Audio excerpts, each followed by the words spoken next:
오늘은 아름다운 동행 18번째 시간으로 열왕기상 19장 15절로 21절의 말씀을 가지고 엘리사에 대해서 함께 말씀을 나눠보도록 하겠습니다. 우리가 지난주에는 엘리야에 대해서 이제 말씀을 나눴고요. 오늘은 엘리사에 대해서 말씀을 나눌 텐데, 엘리야와 엘리사는 같은 이제 맥락에서 살펴보면 굉장히 좋을 것 같습니다. 왜냐하면 하나님께서 그 선지자적인 직분을 그들에게 맡겨주심으로 말미암아 오실 예수 그리스도에 대한 예표로 이 두 사람을 너무 잘 삼았기 때문에 그렇죠. 그래서 지난 시간 엘리야에 대해서 우리가 말씀 나눈 내용을 가지고 또 기억하시고 오늘 말씀을 계속해서 묵상하시면 큰 유익이 있을 것입니다. 예수 그리스도라고 우리는 부릅니다. 그래서 예수라는 이름의 뜻은 여호와는 구원이시다라는 뜻이에요. 이 예수의 이름과 똑같은 의미를 가진 구약시대에 사람이 있었으니 그 이름은 바로 여호수아다라고 제가 말씀을 드렸어요. 예수아라고도 부르기도 하죠. 여호수아. 예수님과 똑같은 의미를 가진 이름 바로 여호수아.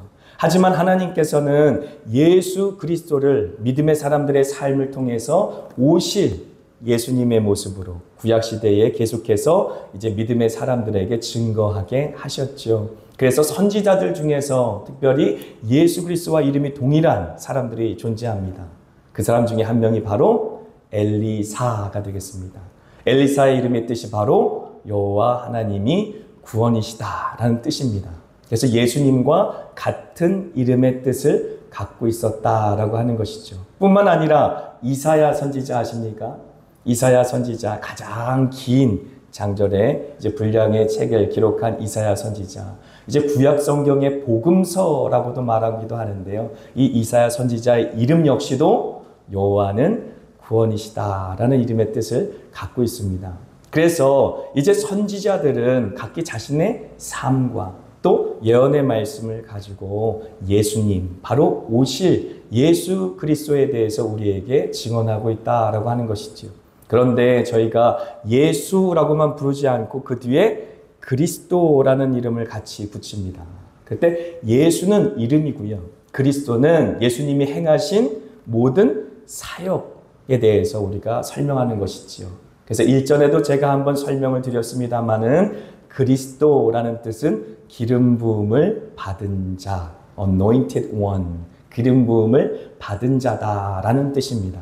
그래서 기름 부음을 받은 구약시대의 세 가지 직분자들은 바로 왕, 선지자, 제사장, 이렇게 세 가지의 직분자들이 있었다라고 말씀을 드렸어요. 그래서 왕은 하나님을 대신해요 하나님의 백성들을 다스리고, 선지자는 하나님의 말씀을 이제 백성들에게 가르치고 지키게 하며, 그리고 제사장은 하나님과 백성들 사이에 서서 이제 백성들이 하나님 앞에 예배할 수 있도록 그렇게 섬겼다라고 하는 것이죠. 그런데 하나님께서는 이 땅 가운데 예수, 당신의 아들을 보내주셔서 완전한 왕, 완전한 말씀으로 오신 선지자, 그리고 완전한 제사장, 자기 자신의 몸을 온전히 하나님 앞에 sacrifice, 모두 희생의 제물로 드린 하나님의 어린 양 되신 예수 그리스도, 그분께서 오셔서 다 모든 이 땅에 보여주신 그림자로 온, 모델로 온 그 왕, 선지자, 제사장의 모든 직분을 단번에 다 이루셨다라고 하는 것이죠. 그래서 예수님께서 이 땅에 만왕의 왕으로 오신 것을 우리는 모두 다 믿습니다. 아멘. 그리고 우리의 삶에도 예수님이 우리의 인생의 주인 되시고 왕 되심을 고백하고 사는 것이죠. 뿐만 아니라 우리는 예수 그리스도께서 말씀이 육신되어 이 땅 가운데 오신 것도 믿습니다.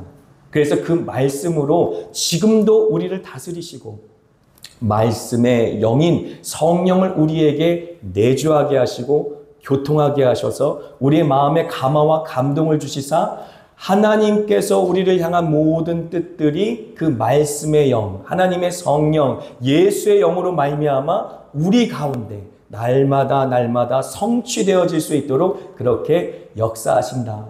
그래서 말씀이 육신되어 이 땅 가운데 성육신하신 예수님의 모본을 쫓아서 우리 역시도 성령 충만하면 충만할수록 예수를 닮아갈 수 있게 되어지고 하나님의 말씀을 순종할 수 있게 되어진다라고 하는 것이죠.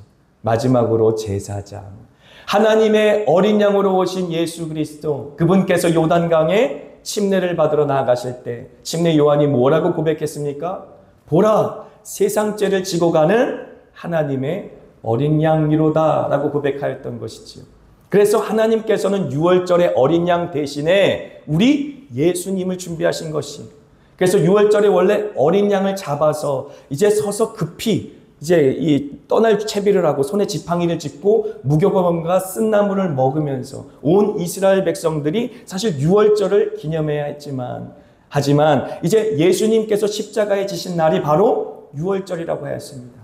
제자들을 모아놓고 그 몸을 찢으시면서 이것이 너희들을 위해 찢겨지는 나의 몸이다 라고 마지막 만찬을 주신 것이죠.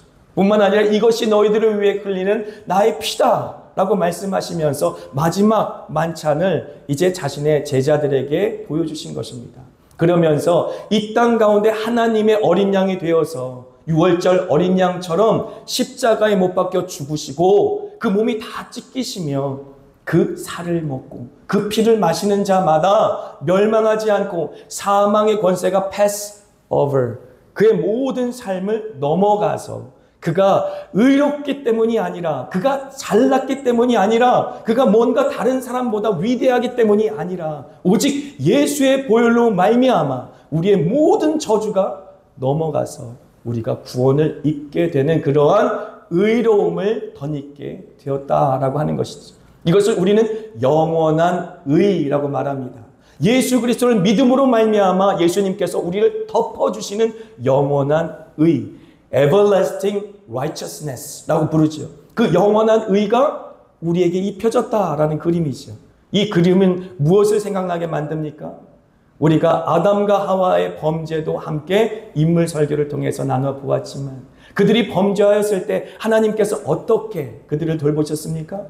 그들에게 원시 복음을 전해주시고 내가 여인의 후손을 통해 구원자를 이 땅에 오게 할 거야. 그리고 그 구원자는 사탄의 권세를 진멸할 거야 라는 약속의 말씀을 주게 하시고, 그리고 도저히 다른 나무 잎으로는 가릴 수 없는 그들의 수치를 하나님께서는 친히 짐승을 잡아서, 그 당시만 해도 처음 온 세계 가운데 가장 처음 있었던 죽음이라는 것을 아담과 하와의 목전에서 보게 하시고, 그리고 그 짐승의 죽음으로 말미암아 그 모든 죄가 가리워지고 또 덮어진다라는 사실을 보여주시며 그 피 흘림으로 말미암아 그들의 죄가 사여지고 그 가죽을 벗겨 그들의 더러움 수치를 감춰주셨다라는 그 복음의 참 의미를 하나님께서 아담과 하와에게 직접 보여주시고 가르쳐주셨다라고 하는 것이죠.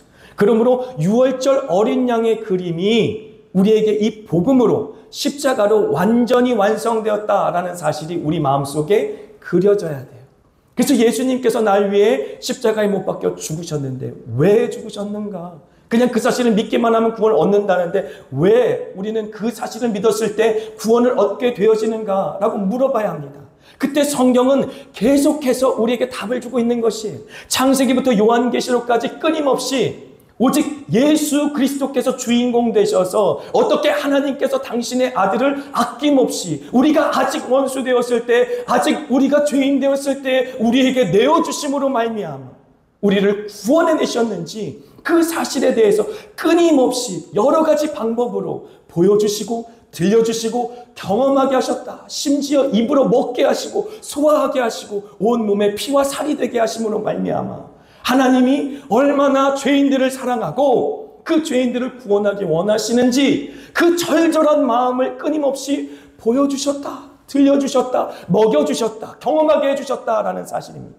그 모든 사실이 성경에 기록되어 있죠. 심지어 선지자로 부름받은 사람들은 입술로만 하나님의 메시지를 증거한 것이 아닙니다.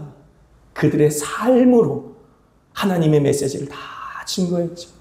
때로는 호세아 선지자처럼 음란한 여인과 결혼하여서 도저히 사랑할 수 없는 그 음란한 여인을 사랑함으로 말미암아, 때로는 선지자들이 헐벗은 모습으로, 때로는 고난받는 모습으로, 때로는 굶주리는 모습으로, 때로는 머리를 다 삭발한 모습으로 그 자신의 삶을 다 들여 온 몸으로 하나님의 구원의 메시지, 심판의 메시지를 전하고 있다라고 하는 것이지.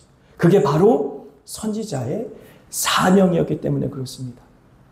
이 땅 가운데 선지자들이 행했던 그 모든 삶의 모습은 그냥 하나님이 주신 그 예언의 메시지로 말미암아 미래를 예언하는 모습의 선지자가 아니에요. 마치 오셔서 고난당할 예수님의 모습처럼 자기의 일생을 들여, 자신의 삶의 모든 순간순간을 들여, 심지어 자기의 자식과 아내와 그 모든 관계를 들여서 하나님 앞에 하나님의 말씀이 이 땅 가운데 이루어진다라는 그 사실을 받아 수종들었던 것입니다.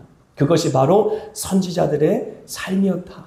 그런데 그 선지자들의 대표성을 갖고 있는 자가 바로 엘리야였고 또 엘리사였다라고 하는 것이죠. 그런데 심지어 엘리사의 이름은 예수님의 이름과 똑같은 의미를 갖고 있었으니 그의 삶 역시도 예수님과 분명 닮아 있을 것이다 라고 하는 것입니다.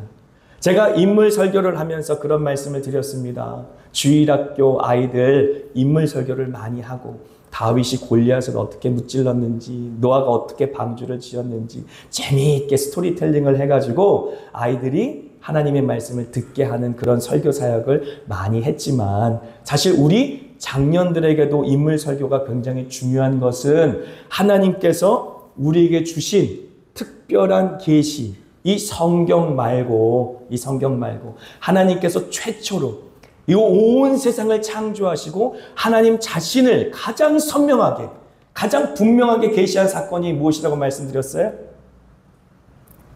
가장 분명하고 가장 확실하게 계시하신 사건은 바로 하나님의 형상인 사람을 만드신 것이죠. 제가 분명히 전한 것으로 기억하는데 나는 모르겠어요. 그런 표정으로 저를 쳐다보시면서 눈만 껌뻑껌뻑 하시는 이유는 무엇일까요? 제가 분명히 전했는데, 네. 하나님께서는 하나님의 형상대로 사람을 만드셨대요. Image of God. 하나님의 형상대로 이 땅에, 세상의 한복판에 아담과 하와를 세우신 사건입니다. 얼마나 놀랍습니까? 그래서 온 세상의 피조 만물들이 아담을 볼 때, 하와를 바라볼 때 누구가 생각났겠어요? 하나님이 생각났겠죠. 그러니까 하나님이 생각나니까 당연히 아담과 하와에게는 권위가 부여되어 있을 거예요. 왕비 같은. 그래서 온 세상을 그 권위로 다스려라, 정복해라, 충만해라 라고 하나님이 말씀하셨고 그 말씀을 이룰 수가 있었습니다. 왜냐하면 아담과 하와는 하나님의 형상대로 이 땅 가운데 지음을 입었기 때문에. 그러므로 저와 여러분은 예수 안에 날마다 예수를 닮아가면서 하나님의 형상을 회복해가는 사람들입니다. 그것을 통하여서 모든 세상 만물이 이 땅에 하나님이 존재함을, 하나님이 살아계심을 알게 되는 것이죠. 생각해 보세요. 이제 가을이 조금씩 살금 오는 것 같아요. 그죠? 이제 그 지루하고 또 무더웠던 여름도 물러가고 이제 가을이 조금씩 올까 말까 그러고 있는 것 같아요. 그런 자연의 모습을 보면서도 우리는 하나님이 생각나요.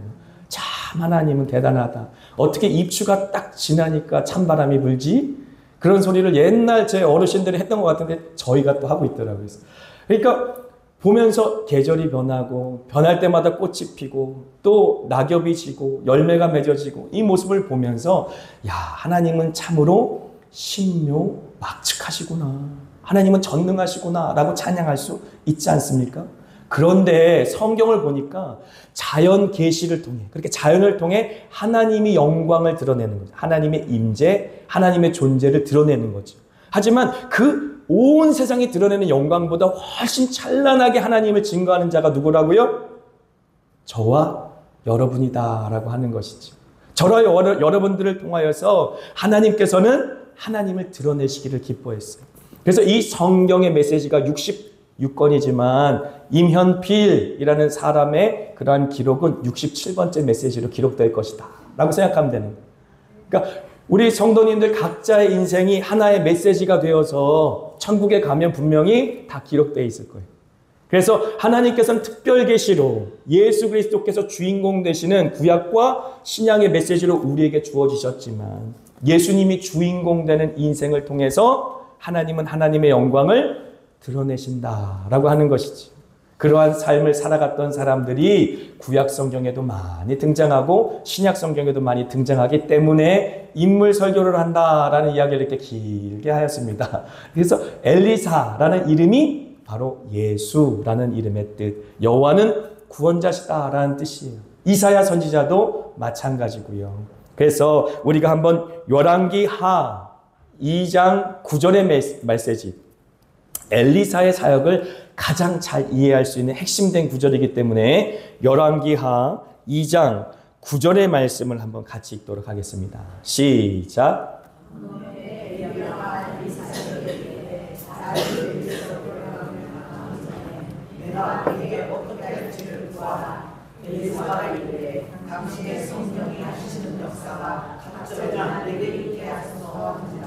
아멘. 엘리사를 가장 잘 이해하고 엘리사의 사역을 가장 잘 이해할 수 있는 구절이다라고 말씀드렸어요.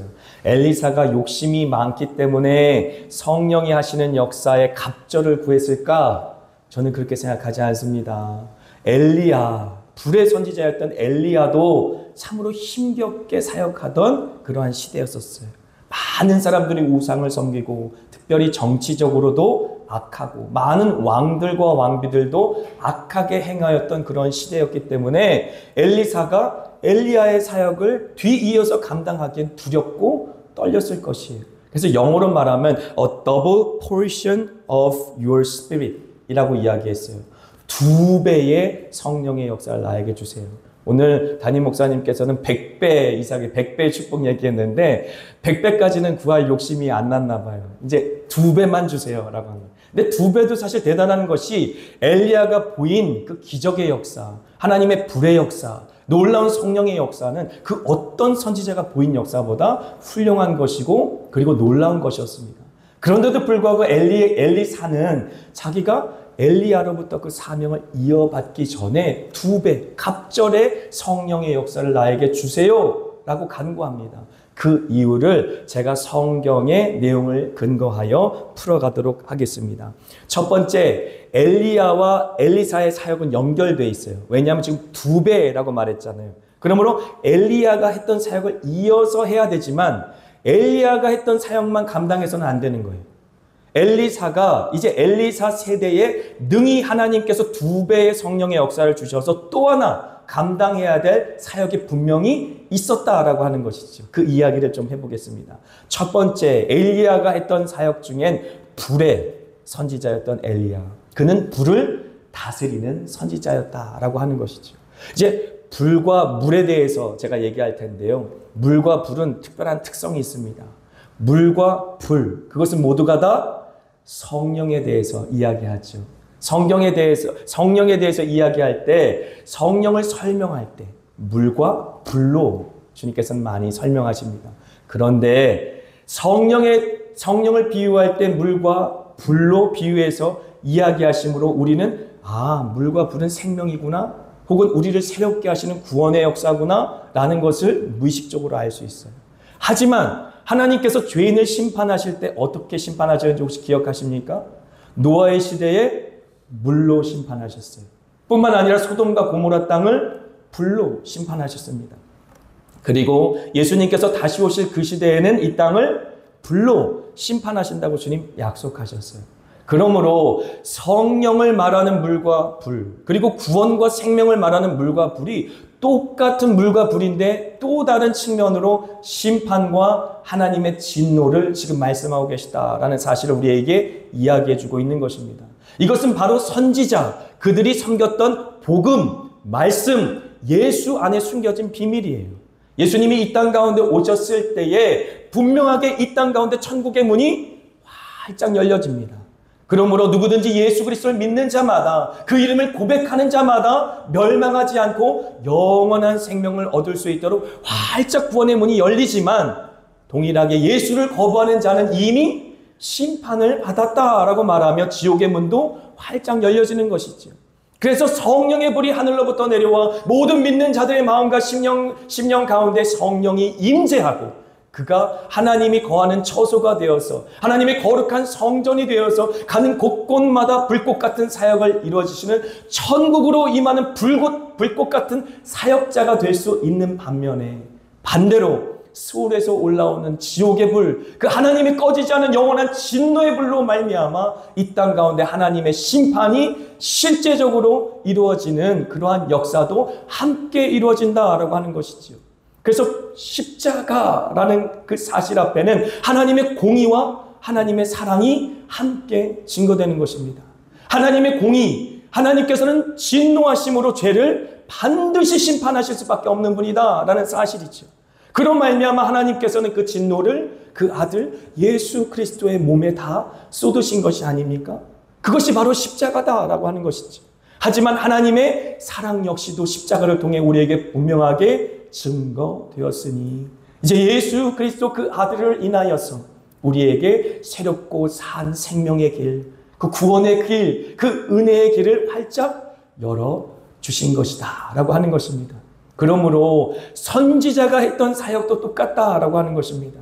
많은 사람들에게 심판을 외쳤지만 또한 그 심판과 동일하게 회개하면 하나님께서는 구원의 길을 예비하고 계신다. 이미 너희들에게 주실 그 구원의 은혜는 하나님의 손에 있고 이제 너희들에게 주기를 하나님께서는 고대하고 계신다. 그러므로 회개하고 주님께로 돌아오라 라는 메시지를 선지자가 함께 증거했다라고 하는 것이지. 그러므로 복음 안에는 구원과 더불어 심판이 항상 같이 양날의 검처럼 우리에게 주어지는 것이다 라고 하는 것입니다. 그럴 때에 복음을 받아들인 자는 구원을 얻겠지만 복음을 거부하는 자는 이미 심판을 받는 것이다 라고 하는 것이죠. 예수님이 오셨을 그때 예루살렘 성에서 많은 사람들이 예수를 믿어 구원에 얻는 사람도 있었지만 그렇지 않고 예수를 핍박하고 조롱하고 침뱉고 십자가에 못 박혀 죽이는 그러한 사람들도 있었던 것처럼 예수님께서 이 땅 가운데 임재하시자 세상은 홍해바다 갈라지는 것처럼 쫙 갈라져서 구원과 심판 양쪽으로 갈라지는 것이죠.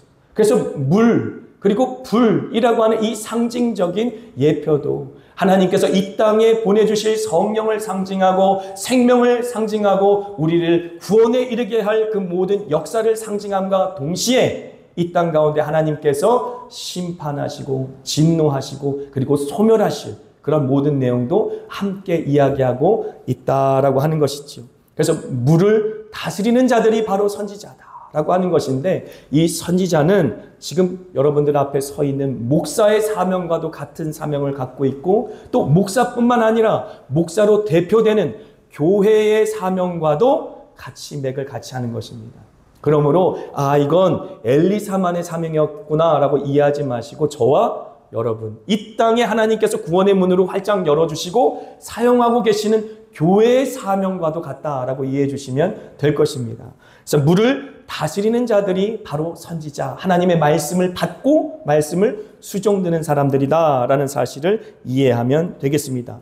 야고보서 5장 17절, 18절 같이 읽습니다.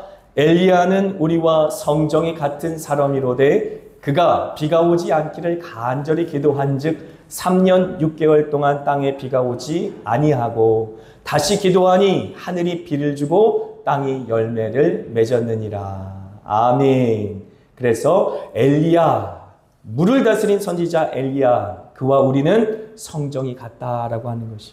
그가 특별했기 때문이 아니라 하나님께서 이 땅 가운데 세워두신 저와 여러분, 교회를 통하여서 이와 똑같은 역사를 이 땅 가운데 이루어주신다. 우리가 이 땅 가운데 천국의 열쇠로 매면 하늘에서도 매일 것이고 이 땅에서 풀면 하늘에서도 풀릴 것이다 라고 하는 것이지요.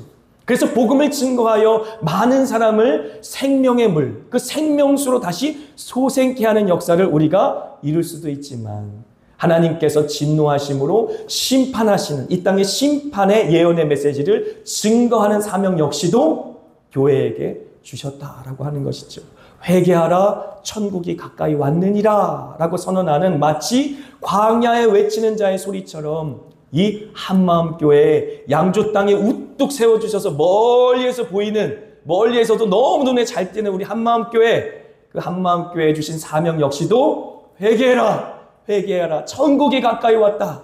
이제 주님의 나라가 곧 올 것이다 라는 심판의 메시지와 회개하고 주님께로 돌아오면 구원을 얻게 된다, 영원한 생명수를 마시게 된다 라고 하는 그러한 생명의 메시지, 구원의 메시지를 전하는 사명 역시 교회에게 주신 것이다 라고 하는 것입니다. 그래서 사도행전 1장 5절의 말씀 같이 한번 읽습니다.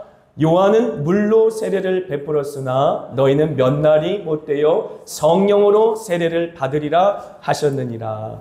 아멘. 침례 요한을 이야기하죠. 침례 요한이 마지막 선지자다라고 말씀을 드렸어요. 그러니까 구약시대의 사람인 것이, 등장하기는 신약시대에 등장하지만 그는 마지막 선지자로 구약시대의 사람이었다라고 하는 것이죠. 그래서 오실 예수님을 눈으로 만나기는 하였지만 그는 마지막 선지자였다라고 하는 것이죠. 그래서 그의 사명은 무엇이냐? 바로 모든 구약시대의 선지자가 감당했던 사명을 대표하고 있어요.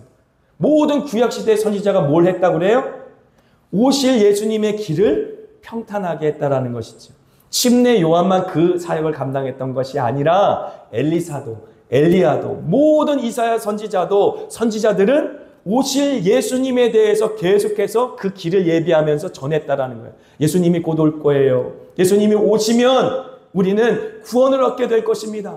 하나님께서 아담에게 약속하신 그 여인의 후손이 예수님입니다 라는 사실을 모든 선지자들이 외쳤다라고 하는 것이죠. 광야에 외치는 자의 소리가 되어서 말입니다. 그런데 구약시대의 선지자는 예수님, 오실 예수님에 대해서 이야기하고 오실 예수님에 대한 그 모든 모델이 되어서 자신의 모든 삶과 메시지를 통해 주변에 있는 이스라엘 백성들에게 증거하는 것으로 그 사명이 끝났지만 실제적으로 예수님은 아니었잖아요. 그렇죠? 예수님은 아니었어요. 그래서 물로 세례를 주었다라고 말합니다. 하지만 예수님은 이 땅에 실제적으로 오실 예수님은 불로 세례를 주었다라고 이야기하는 것이죠. 그래서 물로 세례를 준다. 이제 우리는 침례라고 표현합니다만 영어로는 baptism이라고 되어 있어요. baptism은 뭐냐면 물속에 들어갔다가 완전히 잠기는 것이죠. 그리고 다시 이제 물속에 완전히 잠겼던 우리가 다시 일어나는 고백입니다. 그것을 통해서 하나님이 은혜 주셔서 그 말씀 안에서 우리가 구원받아 우리 옛사람은 다 죽고 예수님과 함께 장사되고 다시 예수님과 함께 부활합니다 라는 신앙의 고백인 것이죠. 그것이 우리의 신앙의 고백인 것이지 실제적으로 그러한 역사가 우리 4명 가운데 일어나는 것은 누구를 통해서 하는 것이라고 말하고 있습니까? 성령을 통해 한다라는 것이에요. 예수님께서 이 땅 가운데 보내주신 그 성령 세례로 말미암아 우리의 영혼에 실제적으로 우리의 옛사람이 죽고 우리의 그 모든 영혼이 예수 그리스도와 함께 부활하는 새 생명을 누리는 그 신앙적인 체험, 그런 놀라운 구원의 체험이 성령의 역사를 통해 우리 가운데 이루어질 수 있다라고 하는 것이죠. 그래서 침례를 받는 것은 우리가 마치 결혼 예식을 통하여서 남편과 아내가 하나 되는 그러한 신앙의 고백을 모든 지인들과 가족들 앞에서 또 하나님 앞에서 언약하는 것이 아닙니까? 그 이후에 실제적으로 우리가 삶을 살아가면서 날마다 나의 옛사람은 죽습니다. 하지만 날마다 나의 속사람이 성령으로 말미암아 새롭게 예수의 그 모든 부활 생명을 얻습니다. 그래서 다시 살아납니다 라는 고백이 우리 가운데 있을 수 있는 것이다 라고 하는 것이죠. 이 얼마나 놀라운 축복입니까? 그래서 제가 끊임없이 말씀드리는 것이 예수님 믿고 영접 기도하고 그리고 침례 받고 직분 받고 끝나는 것이 아니다 라고 말씀을 드렸어요. 그것이 우리의 구원을 보장해 주는 것도 아니다 라고 말씀을 드렸습니다. 심지어 우리가 어떻게 천국 갈 수 있습니까? 라고 말할 때 내가 예수님 영접했는데요, 내가 직분 받았는데요, 내가 침례식을 행했는데요, 이러한 것들로 나의 구원을 보장받을 수 없다라고 말씀드렸어요. 그러면 어떻게 우리의 구원은 하나님 앞에 확증할 수 있는 것이고 어떻게 날마다 우리가 구원을 누릴 수 있는 것입니까? 라고 이야기했을 때 성경이 분명히 우리에게 얘기하고 있는 것입니다. 내가 성령으로 더불어 날마다 옛사람이 죽고 날마다 삽니다 라는 고백이 내 안에 지금 현재적으로 있어야 한다라는 것이죠.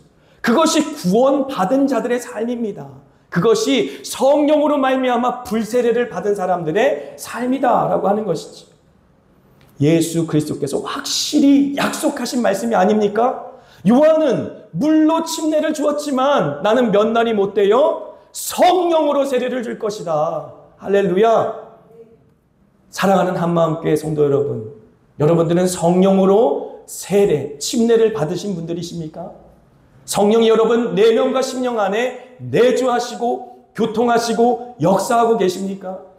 그래서 여러분 안에 있는 그 모든 옛사람, 이 세상의 육신의 정욕, 안목의 정욕, 이생의 자랑에 정말로 속아서 탐심을 우상처럼 숭배하며 살아가는 우리의 옛사람을 십자가에서 예수님과 함께 죽이고, 그리고 날마다 예수 그리스도의 그 생명의 성령으로 말미암아 우리 안에서 날마다 솟아나는 그 생명수 샘을 마심으로 말미암아 예수님과 함께 부활의 생명에 동참하는 그런 놀라운 구원의 축복과 구원의 여정에 지금 동참하고 계시느냐라고 묻는 것이죠. 그냥 주일날 교회 나와서 예배 참석하고 종교생활하는 것 안 됩니다. 그것만 가지고는 천국 백성이다라고 절대 얘기할 수 없는 것이죠. 실제적으로 예수의 영이 여러분 가운데, 여러분의 삶 가운데 역사해야 되는 거지. 불처럼 물처럼 여러분 가운데 임하여서 여러분의 옛사람을 죽이고, 그리고 예수 그리스도와 함께 부활 생명으로 죽어있는 여러분의 영혼을 살려내는 그런 십자가 복음의 역사를 날마다 체험할 수 있는 그런 신앙의 비밀, 놀라운 복음의 비밀을 가진 자들이 저와 여러분이다라고 하는 것이. 하지만 마귀는 끊임없이 속이는 거예요. 그냥 기독교인이란 이름으로 살아. 그냥 다른 종교보다 조금 있어 보이고, 조금 깨끗해 보이고, 조금 합리적으로 보이는 교회에 출석하고, 그리고 그렇게 종교 생활로 만족해 라고 이야기하는 것이죠. 절대로 기독교는 종교 중에 하나가 될 수 없는 것이에요.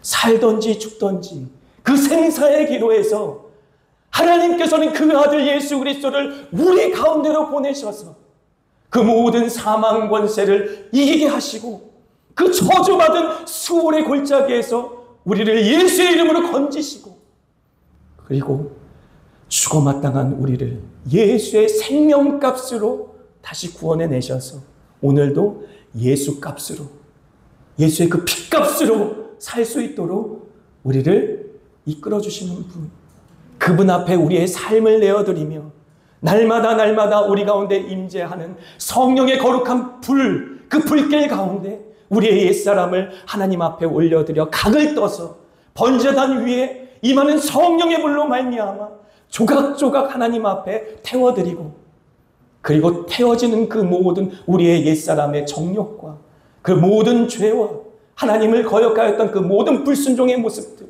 하나님 앞에 날마다 살려드리는 것이 바로 예수 믿는 사람들의 삶이다라고 하는 것이, 종교 생활에 만족해서는 안 되는 것입니다. 그리고 선지자들이 두 번째 특징은 바로 그렇기 때문에 불을 다스리는 자다라고 하는 것입니다. 하나님께서 이 땅에 물을 통해서 생명과 심판에 대해서 예언하게 하셨다면 선지자들의 삶을 통해 불을 통해 하나님께서는 구원과 심판에 대해서 약속하신 것이죠. 열왕기상 18장 38절 39절 같이 읽습니다. 이에 여호와의 불이 내려서 번제물과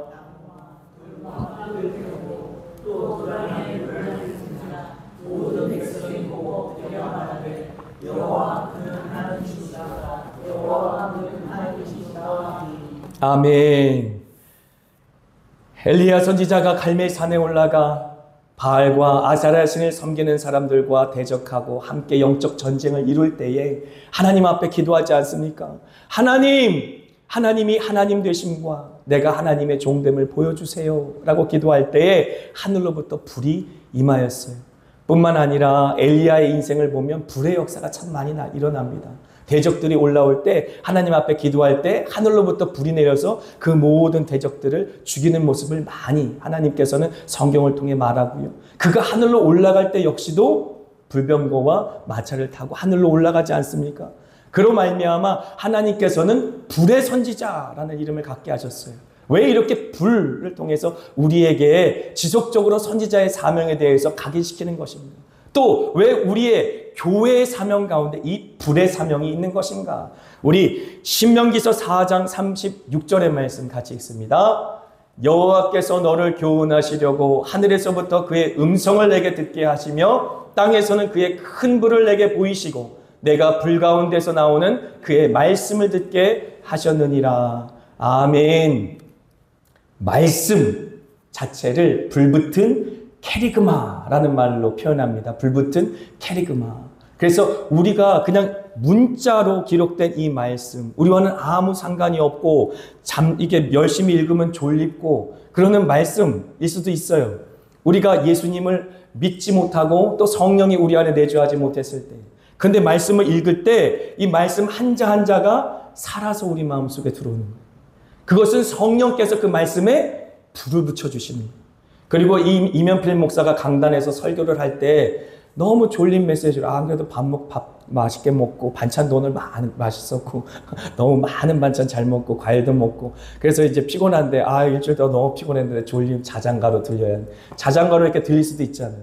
근데 하나님께서 제가 말씀을 증거할 때 성령으로 불 붙여주시면 어떻게 됩니까? 이 말씀이 살아있는 말씀이 되는 거예요. 운동력이 있는 말씀이 되는 거예요. 그래서 이 진리의 말씀이 여러분들의 마음을 찔러 쪼개는 거죠. 그래서 찔러 쪼개서 마치 각을 뜨는 것처럼 아까 말씀드린 것처럼 그 옛사람 하나님 앞에 온전히 살라져 버려야 돼. 하나님의 성령의 불로 소멸되어야 돼. 그 모든 죄된 사람의 모습을 하나님 앞에 낱낱이 객관적으로 드러나게 하시는 것이죠. 그런 말씀의 역사를 불로 지금 부여하고 계시는 것입니다. 뿐만 아니라 예레미야서 23장 29절의 말씀 같이 읽습니다. 여호와의 말씀이니라 내 말이 불같지 아니하냐 바위를 쳐서 부서뜨리는 방망이 같지 아니하냐 라고 말씀하시는 것이죠. 실제로 여호와의 성전에 불이 나와서 많은 우상을 섬기고 하나님을 대적하는 사람들을 살라서 없앴던 것처럼 이 성경의 말씀, 이 말씀은 하나님의 불이다 라고 말하는 것이죠. 하나님께서 마치 우리 마음과 심령 가운데 쏟아부어 주실 그렇게 물처럼 젖어서 도저히 하나님 앞에서 움직일 것 같지 않은 그런 물이 가득한 제단 위라 할지라도 하나님께서는 하늘로부터 뜨거운 성령의 불을 내려주셔서 내 마음에 있는 그 모든 죄된 모습을 살라 버리실 것이다. 내 인생을 받아주시고 하나님의 불꽃으로 삼아주실 것이다 라고 하는 것이죠. 그래서 히브리서 1장 7절 말씀 꼭 히브리서 1장 7절 말씀 꼭 기억하세요. 주님께서는 주의 사역자들을 불꽃으로 삼으시고 주의 천사들을 바람처럼 삼으신다라고 말씀하시는 것이 스스로 항상 고백합시죠. 나는 하나님의 불꽃이다. 나는 하나님의 불꽃이다. 하나님의 불이 되어 작은 불이 큰 산을 태우는 것처럼 내가 가는 곳곳마다 하나님의 불, 소멸하는 불, 진노의 불, 심판의 불임과 동시에 우리 영혼을 살려내는 불, 우리 영혼을 성결하게 하는 불, 그 불로 우리 마음과 심령 가운데 임하실 것이다 라는 사실을 잊지 마십시오. 여기까지가 엘리사와 엘리야가 겹치는 사역이에요. 물을 다스리고 불을 다스리는 이 모습은 엘리야도 있었어요. 하지만 갑절의 영감을 주십시오 라고 기도한 엘리사에게 하나님께서 엘리사에게만 부여한 특별한 능력과 특별한 사역이 있었어요. 그것은 바로 사람들의 눈을 뜨게 한 사역이었습니다. 엘리야에게는 있지 않은 역사였었어요. 그래서 저는 엘리사의 사역 보면 여러 가지 기적이 나타납니다. 엘리야와 엘리사의 사역 공동적으로 나타나지만 사실 엘리야가 기록된 그 내용보다 엘리사의 내용 가운데 훨씬 더 많은 기적들이 나타나요.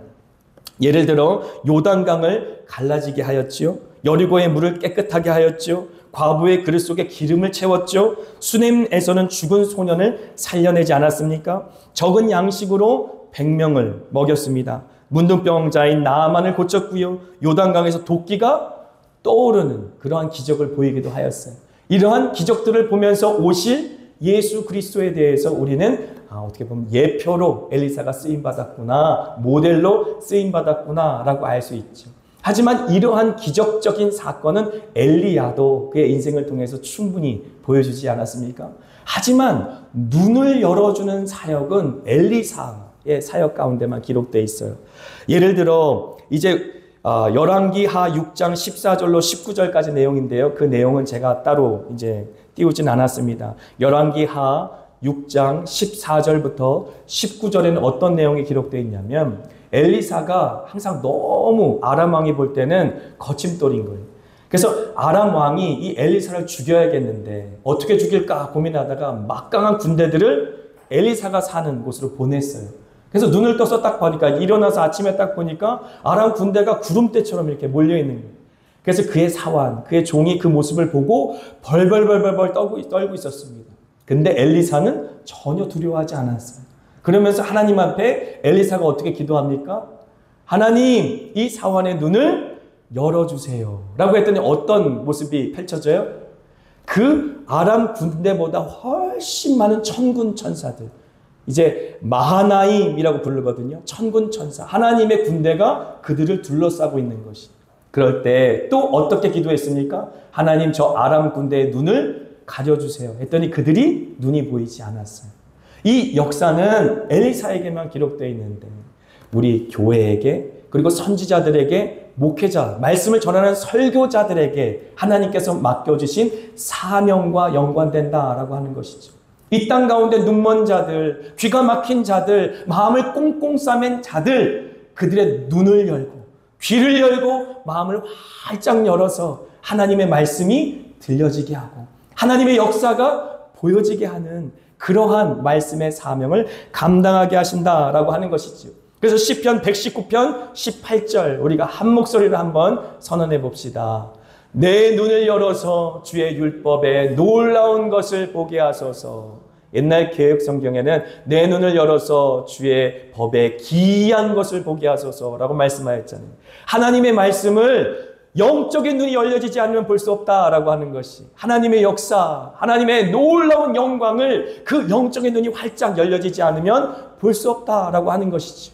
그러므로 하나님 앞에 하나님, 나의 눈을 활짝 열어주셔서 하나님의 영광을 바라보게 하소서, 하나님의 말씀 속에 있는 그 놀랍고 신비한 비밀을 내가 보게 하소서라고 하는 기도가 필요하다라고 하는 것입니다. 뿐만 아니라 이사야서 42장 18절부터 20절까지 같이 읽습니다. 너희 못 듣는 자들아 들으라. 너희 맹인들아 밝히 보라. 맹인이 누구냐? 내 종이 아니냐? 누가 내가 보내는 내 사자같이 못 듣는 자겠느냐? 누가 내게 충성된 자같이 맹인이겠느냐? 누가 여호와의 종같이 맹인이겠느냐?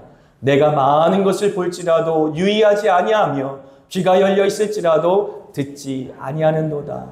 얼마나 답답하셨으면 하나님께서는 이사야 선지자를 통해서 이런 말씀을 하실까요?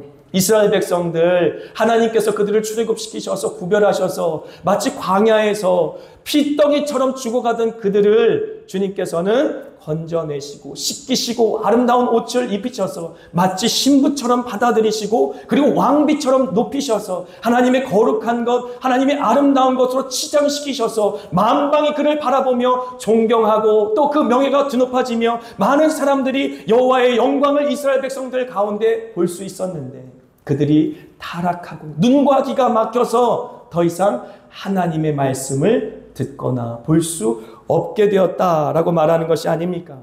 그런 이제 눈과 귀가 막혀있는 사람들을 향하여서 하나님께서는 엘리사, 갑절의 영감을 받은 2배의 성령의 충만함을 받은 엘리사 같은 선지자를 보내신다라고 하는 것이죠. 저와 여러분 기도하실 때 하나님 앞에 구하셨으면 좋겠어요. 오늘 이삭은 100배라고 말씀하셨는데 믿음대로 구하세요. 저는 갑절이면 충분할 것 같지만 믿음대로 구하세요. 30배든 60배든 100배든. 하지만 지금보다 하나님, 내가 더 충만한 하나님의 은혜를 받아야 되겠습니다. 하나님의 성령의 불을 더 뜨겁게 받아야 되겠습니다. 내가 이렇게 미적미적 거리면서 죽도 밥도 아닌 인생 살지 않게 하시고 하나님 앞에서 결단하여서 하나님 앞에서 불꽃처럼 살라지면서 그렇게 살고 싶습니다.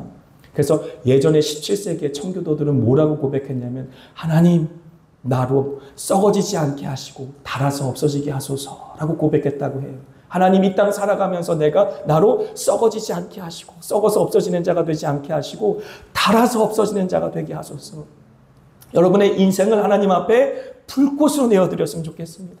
이렇게 정말로 하나님 앞에 모든 삶을 다 살다 드려 세상과 나는 간 곳이 없고 구속한 주만 보이는 인생, 나뿐만 아니라 나의 인생을 바라보는 모든 세상 사람들이 오늘 우리 담임 목사님이 설교하신 것처럼 당신을 바라보니 하나님이 보입니다 라고 세상과 나는 간 곳 없고 구속한 주만 보이는 인생, 그러한 인생을 살아드리는 저와 여러분이 되시기를 주님의 이름으로 축복합니다. 아멘.